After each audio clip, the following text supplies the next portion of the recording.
Alright guys, welcome back. Today we're going to do Mark Millar and Jorge Jimenez's Nemesis Reloaded issue number 5. This is the last issue from Image Comics. And then we can wrap up the story and that leads us to another book. So let's dive in real quick. So, in the last issue we saw Nemesis riding on a white horse to this castle.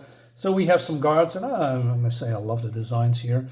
And so they've been taken out by Nemesis, and then, yeah, the graphic stuff is still here. And he picks up this this gun, knock MFers, and he's just blown up the door, and he walks in. And then, yeah, this is happening. So there's people fighting back, and one of the biggest, let's start with the negative, the negative that I wanted to highlight. I think Nemesis is a little bit too strong. He's too invincible. There's 5 people, 4, shooting at him, and he just runs towards them. He's not getting hit. He comes up really close and he kills them all, except for this one. So then this is happening, right? So they're having some kind of a standoff, heat wave, cold wave, or cold gun, whatever. So Nemesis says, well, this is interesting. What's the strongest between a heat ray and a freeze ray? I have to say, they look pretty damn equal. Maybe my other gun will tip the balance. And then he's dead. So, okay, there's a big flaw in this. So if he's just shooting with this gun, right? I mean, I assume is it this gun? Yeah. So if you stop shooting, then this beam will go right through him. So if you are stop shooting, putting out your other gun, then shoot, right? So that you can hit them. This Nemesis guy would be all, he would be dead. I mean, he just, right? So that's my problem. There's not really any logic. I mean, he cannot stop time. He cannot freeze time. He cannot say, oh, let me pull up my other gun. If he is doing that at the same time, if you know what I mean, right? So he's just shooting with the heat ray, and then he pulls out the other and then shoots him. Yeah, that could work. But on the other hand, I mean, you're shooting with 2 hands because the power is too immense, right? You need to get the hold of the nothing matters. Anyway, so then we're getting introduced to an enemy, I guess. And of course, modern artists cannot do this because I thought in the beginning, okay, there are some paintings here, but there's nothing on it. But then it's getting revealed that it's mirrors. But even if that's a mirror, where is the reflection of the room, right? Small little things? Nope. Why should you? Why is she in a pentagram? Where did she come from? What is the story behind this? Don't know. But it's for convenience sake that we should have some kind of an action scene, which is pretty cool, don't get me wrong, but right. But then we go to the present. So this is in the past, right? I guess. Now, so Nemesis got the mayor here strapped to a nuclear device. And he also needs to say the truth. And if that's not the case, the whole thing will be blown up, which doesn't make any sense. Because if he said the wrong thing, you would be blown up too. And you still don't have resolution for what happened to your parents. Okay, so he's asking the question. He says, hey, you need to say the truth. And we have some kind of a sophisticated apparatus. So he cannot lie, right? Or otherwise the whole thing will be blown up. So basically he's confessing about what happened in the past. So Nemesis says, basically some small questions, right? Hey, are you the mayor of Los Angeles, etc., etc.? And he says, yes. But then we have also some juvenile shit. What is the sign of your penis, Mr. Major? And needs to answer that because otherwise it would register it as a lie. And so he's saying how big his penis is, and he says, well, a little more detail than I expected. Well, dude, you asked for it. And I appreciate the honesty. Now the big one. I want you to tell me everything concerning the arrest of Chuck and Katie Anderson for the murders of those 9 hitchhikers all those years ago. So Chuck and Anderson and Katie Anderson, that's his parents, but he doesn't know that. So he needs to confess. And he says, my friends and I, the police officers you murdered this week, were the biggest hotshots this city has ever seen. We came through the academy together and made a vow to shake up things, make us local legends for a while. We cleaned up all the little crimes and went after the big guys too, drawing up a list of our district problems and solving them one by one. But there was only one case we couldn't crack. That was who was murdering those hitchhikers in the greater Los Angeles area. Those 9 murders took place over 18 months and we didn't have a single lead. The public was scared and business were really suffering. 9 women dead meant the streets were empty most nights and we all knew we needed an arrest more than anything. Could you be a little bit more specific, please? We made a decision to set someone up. I like that. I like that basically this good guy mayor isn't really a good guy. So, and they are talking about the drug dealers, the husband and the wife in Boyle Heights, but we couldn't pin anything on them. They are drug dealers and killers, etc. So they did the 2-in-1 thing. So they are pinning the murders on them and also, arrest the husband and wife, and then the kid, is getting dragged away, which become later Nemesis. So he says, could you repeat that for me? We fake the evidence for Chuck and, Jesus Christ, resolution, please. Chuck and Katie Anderson, send them both to the prison for a crime they didn't commit. So Nemesis says, but you didn't send to the prison, did you? You knew they faced death by lethal injection, leaving their little boy behind in the care system. Do you know who that boy grew up to be? Oh, fuck, he says. So, and then he orders everyone away, and he says, I'm afraid so. Small problems can become big problems in time. I believe they call it karma. So everyone is listening because it's all live, right? So they are all figuring out what he's done. And so he opened up some kind of a chest, and there's lies the bones of his mother and his father. And well, what's going to happen? Well, we're going to see a little bit later because we go back into the past. So he has just chopped everyone in this tower. Well, finally, we got some reflection. Oh, good job. Anyway, and then he says, hey, where are you, Black Lotus? I know you can see me in your mirrors. You only deny the inevitable. So we come here. And I must say, Black Lotus, she's pretty good. She's pretty formidable. And she says, hey, you're not the first and also not the last. He said, why are you here anyway? But she's also talking about freeze guns, boomerangs, heat rays, and magic mirrors. Is this some kind of a hint or, reference to the Rogues, from The Flash, from DC Comics? Could be. A little bit coincidence there. So he says, a turf dispute, I imagine. I heard you and my master had a falling out. He wants what's upstairs, but there's only one way to get it.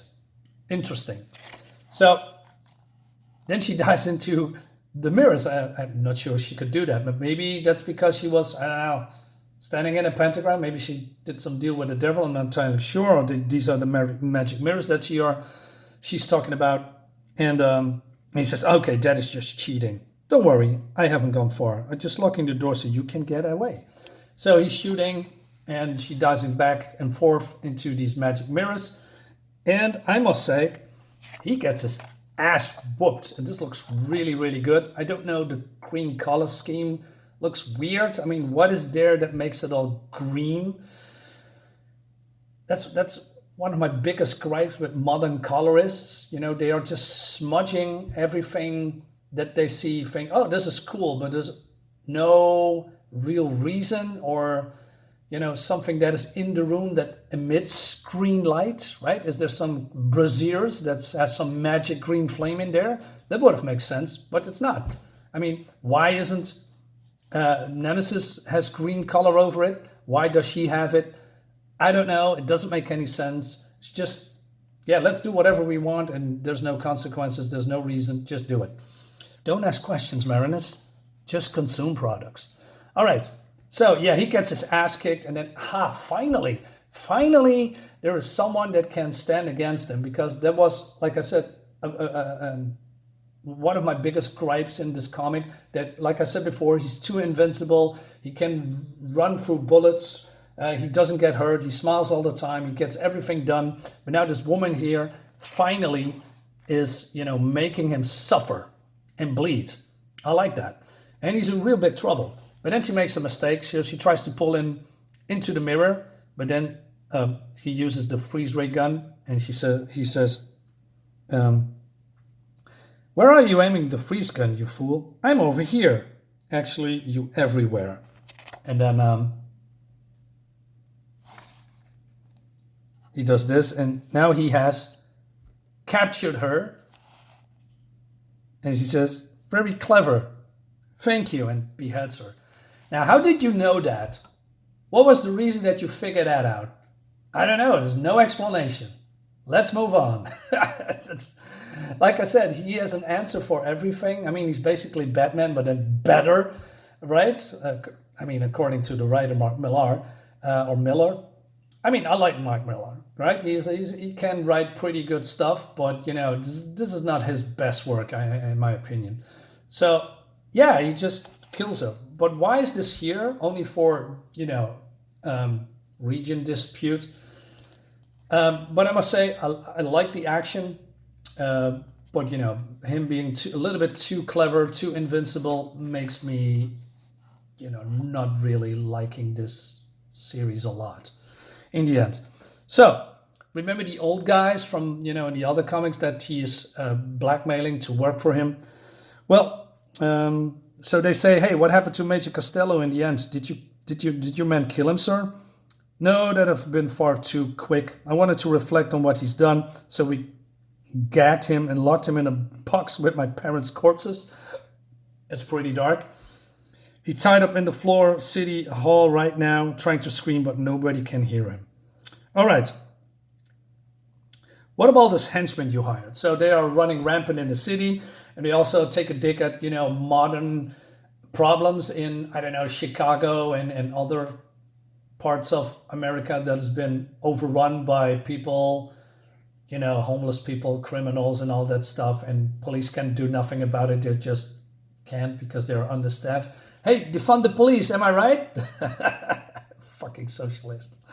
Yeah, that's what you get, man. Crime is running rampant in all these cities. I'm feeling bad for these people that live over there, man. That, all these mayors and public figures that do nothing against it. They say, well, if you say something against that, then you are, the whole thing that we are talking about a lot, isms and phobes.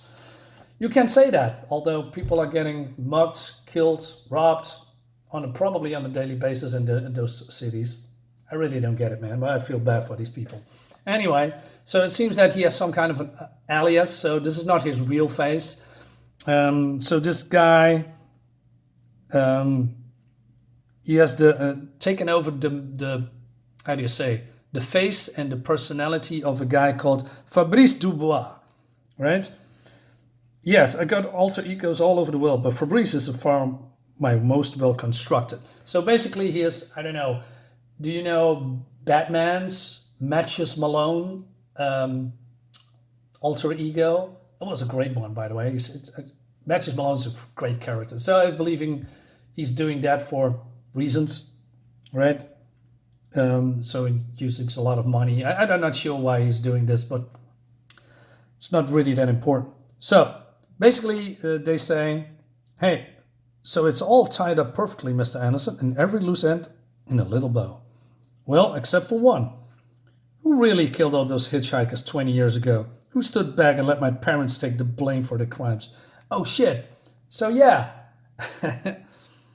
Did you really think you were going to get away with this, Jake? I know what you and Margo used to get up to. So he gives them the guns, and then instead of shooting him, because, maybe he's not armed or something, he makes her a proposal. So he says, whoever gets to live will become my butler, right? Because he needs someone to pour him some coffee or some shit.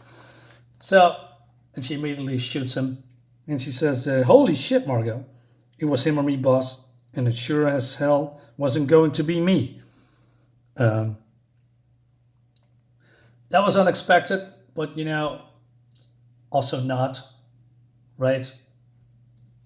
It's a little bit, I don't know, unnecessary, but, it wraps it all up. Like I said, this guy knows everything. How? Don't know. So he says, hey, carry my bag, and they're going to have a wonderful relationship with each other, etc. And then going to Romania, because it's not all over. So I believe this in the past, I guess. So this is the head honcho, and he says, hey, well done, Matthew. Always hated a fucking bitch, and the territory can now be yours as a reward. But a question before you step inside. So he says, hey, do you solve the riddle for the forgotten president that they are talking about in the other issues? So yeah, he solved it. Not sure how, but he knows it. It seems that he was president known as George Marshall, was elected in 1980, as a joint ticket with the Vice President Ronald Reagan, aliens, refugees, etc. And he wrote memoirs after we resigned on health grounds. And it's only known record of both this man and how the world used to be, which was events like this happen every day. But those were superheroes around to stop us. The skies filled with constant wonder until one day they suddenly weren't. All right, so what happened? A group of supervillains got together and wiped out the heroes. Now, how do I know that? Read this book. Coming back to that a little bit later. So they took over the world and made the world forget. How? Don't know. Anyway, so Matthew here says that, well, that's the reason why people are obsessed with superheroes and make movies about them and, comic books and all that stuff, right? But that, so the big guy says here, hey, I got a trophy. The only proof the big guy ever lived. So the big shocker is this supposed to be Superman's cape? Are we led to believe that? This is, of course, not really Superman's cape, because Superman has a yellow S on the back of his cape. But I believe they suggest that it's Superman's cape because, of course, they cannot do the yellow S on the back. Otherwise, it will be, copyright stuff and all that stuff. Copyright infringement, I believe that's the word. So, yeah. So he says, you realize who belong to? Yes, he says. But then he reveals himself and he says, my name is Wesley Gibson, and I was just a nobody until found out my father was one of the people who made all this happen. I am one of the world's secret masters, and I'm offering you a chance to join us. And he got big plans, and he needs a guy that loves destruction and killing and maiming. So he's getting introduced to this villain group called the Fraternity, which is a stupid name in my opinion. And big news. Big plans, right? Big. Coming back to that. Oh, and that's basically the end. And so these are all the books. And where is the book that I wanted to show you? Yeah, Big Game. So this is the follow-up. I'm not going to buy this. Why? Because if the Big Game is exactly how this book is, continue to be, is invincible stuff, no one gets hurt. Not sure if that's going to happen. I'm not going to buy it. First of all, and also, I got some real trouble with, well, not real trouble, but this guy. Now look at it. It's gray hair, I believe, black hair, black eyebrows, and a black beard and a mustache. Wanted was a very edgy comic a long time ago, I believe in the 90s. So this guy is a blonde.